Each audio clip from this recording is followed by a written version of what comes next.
Okay, magandang umaga mga kapira sa bawol. Good morning.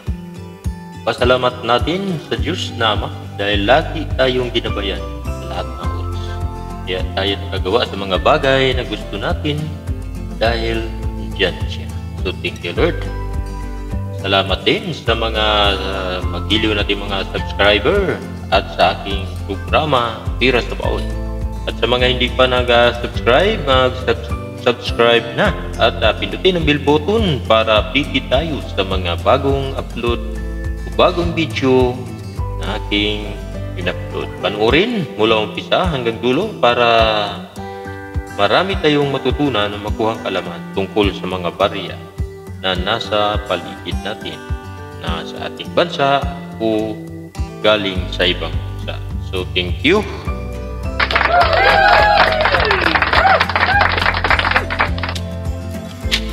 Yun, nakita ninyo ang bowl natin. May 4 na barya ito. Tanggalin natin.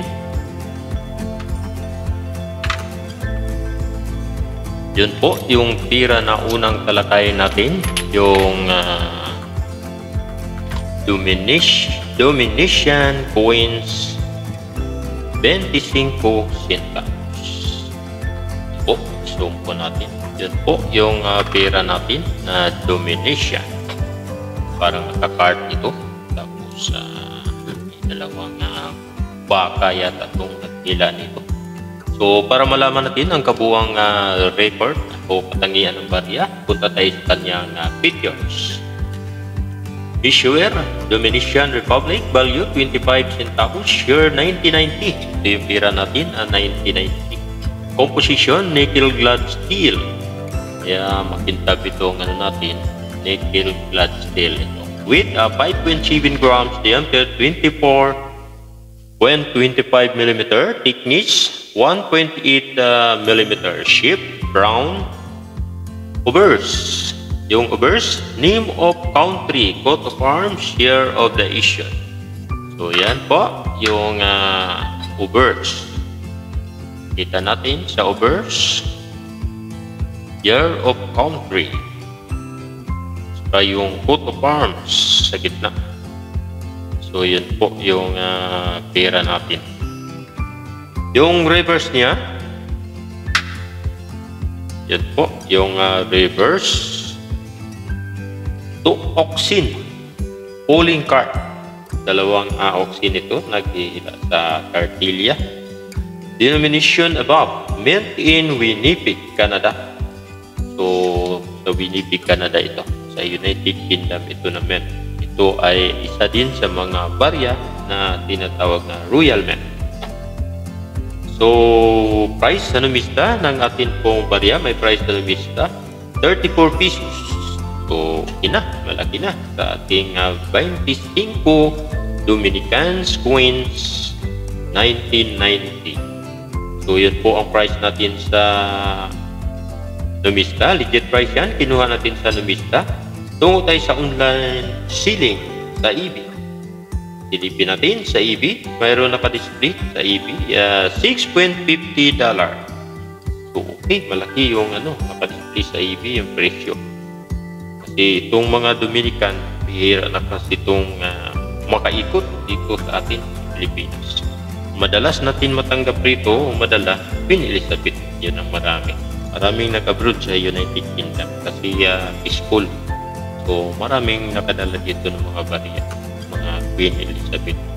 Pero itong Dominican coins 25, kaya presyo mataas, $6.50. At yung isa naman mayroong nag-display $4.95.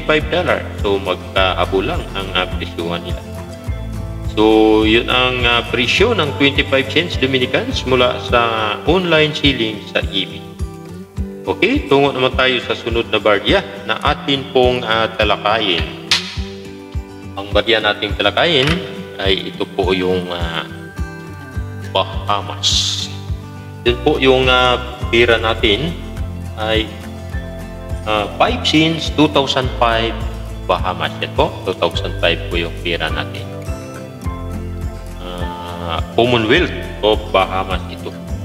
So, ito'y non-magnetic natin. Yan po, parang flat tail din siya, pero non-magnetic siya. Yan po, hindi po dumidikit sa magnet yung ating Bahamas. So, alamin natin ang kanyang katangian. Speed years muna tayo sa pira natin na 5 since 2005 Bahamas. Issuer Bahamas, Queen Elizabeth, under the United Kingdom of Freedom Country, yung Bahamas. Parang ano kasi ito, isla ng United Kingdom. May isla dyan na tinatawag na Bahamas na ang produkto ay pinya. Taba mga pinya dyan. So year 2005, value 5 cents, composition, copper nickel, 75% copper, 25% nickel. So ang weight niya is 3.94 grams, diameter 221 mm, thickness 1.53 mm, shape round obverse. The arms of Bahamas with the issuer name above and the date below. Po, yung arms date below 2005 po yung arms ng Bahamas, and denomination at the top. So yun po. Reverse niya, itong reverse, pakita natin yung reverse. Yun po, ang design ng reverse niya, pinya. Pinya yung design. Yun, napakalaking pinya. American pineapple. So yun po, yung design ng reverse ng Bahamas. Ang tawag nito sa biological name, Anana Comosus. Yan po, yung biological name ng kanilang word pineapple, Anana Comosus. Above garland and the denomination at the top. Mint in Royal Mint, Lantrisan, United Kingdom. So yun po, yan mint po, mga Royal Mint itong pera na to. Price na mista, meron tayong price na mista, 36 pesos in EB. Ba, 36 pesos in mista in EB, mataas. 8.90, so around $9. $8.90. So nasa 440 pesos sa convert sa peso. Ang Bahamas natin, Broad James Islands o Bahamas. So sakop ito ng United Kingdom, itong Bahamas. So mayroon pala silang lugar dyan na maganda taniman ng pinya. Po. Okay po. Tungo naman tayo sa atin pong pangatlong pira na pira galing sa Pakistan. So, lalong lumayo mula sa United Kingdom, pupunta tayo ng Pakistan.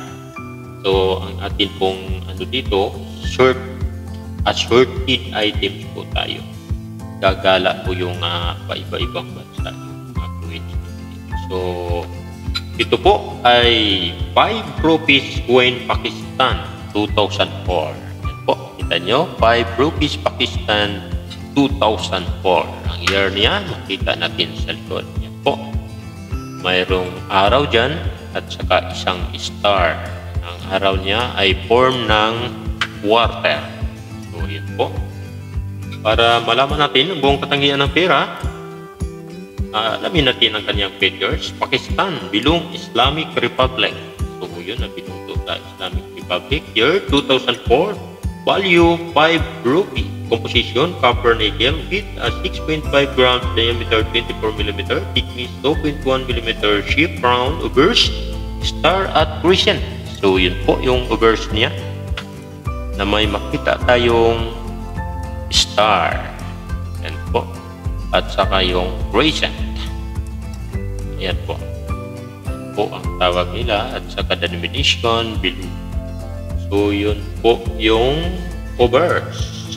So, punta naman tayo sa kanyang reverse. Ang reverse niya ay nakalagay value and star. So, mayroon ding value. At saka mayroon ding mga star. So, hindi ko ganun makita mga star dito.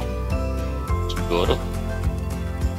Design and sprig price. So, yan po.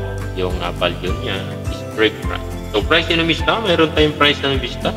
So mataas ang Pakistan, 62 pesos ang Vista. Mga kapira sa baol, maganda ito. Collection yung Pakistan market. Kaya lang, bihira ito makarating sa atin. Maliban na lang kung mayroon kang kamag-anak na abroad. So, tungo tayo sa online selling. Price niya sa Numista is 62 pesos. Sa online selling, silipin natin, mayroong nag-display 6 euro. So, price convert natin sa pera natin is 360 pesos. So, maganda na. Koleksyon nito. Okay, tungo tayo sa susunod na barya na atin pong tatalakayin. Ang pinakauli ay ito po si King Olaf. Yan po, si King Olaf. Ang pera na ito ay tinatawag na 1 kron 1964 Norway. Sa Norway ito, lalong lumayo tayo. Si King Olaf 5. Is your Norway? King Olaf 5 means 5. Year 1964, composition, copper nickel, 65% copper, 25% nickel, weight 7.9 mm, diameter 25 mm, thickness 1.77 mm, shape round, demonetized September 5, 1998, offers a portrait to Olaf 5 Fishing Life. So yan po, si King Olaf 5 Fishing Life, reverse, a horse fishing life. So yun po yung ano niya, reverse. Yung portrait ng kabayo na nakaharap sa kaliwa. So, facing left, year of issued above denomination and name of the country below. So, yung country niya, yan po yung Nords. Ibig sabihin yan, sa lugar po yan ng Norway. So, 1 kron Nords. So, Norway po yan. Ito ay 1964. So, engraver, si Fairfally Storm, mint in Royal Norwegian Mint. So, sarili nila to sa Norway. Doon minimint nila ang kanilang barya. So, price ng Numista, 1964 UNC. Anak pala kayo sa Numista. Inquire niya sa Numista, 1964 Olaf 5, King Olaf 5, Norway, 200 pesos. Bakit kaya mahal ito? Kasi ang mintage nito, 1964 ay 13% lang. Yun pala. Pag ganito kasi ang mintage, mataas talaga ang presyo. So, ang presyuhan sa Numista pa lang, napakataas na. 1964 EU. Sa Numista, mayroon ding nagano EU 1964 90 XF extra fine. Kumbaga 50 pesos. So, tungo tayo sa online selling sa EB. UNC yun yung 200 UNC, yung EU 90, yung XF 50 pesos. So, sa online selling sa EB, silipin natin, mayroong nag-display 5 euro. So, Philippine peso is 279.38. So, okay, that's all for our 1 kroner Norway coins 1964. So, thank you mga kapira sa baol. Sa inyo pong pagsubaybay sa ating pong programa Pera sa Baon. So thank you so much. Lagi ninyong i-share sa mga friends natin para makita nila ang mga barya na atin pong tinatalakay. Baka mayroon sila, malalaman nila ang presyo. Kung dapat bang i-collection, itago muna. Habang tumatagal, lalong tumataas ang presyo ng barya. So, thank you. At sa mga hindi pa nakapag-subscribe, subscribe na po at pindutin ang bell button para po updated kayo sa mga video na bago na akin pong i-upload. So, thank you very much. God bless you all. And ingat po kayo lagi. Marami pong salamat.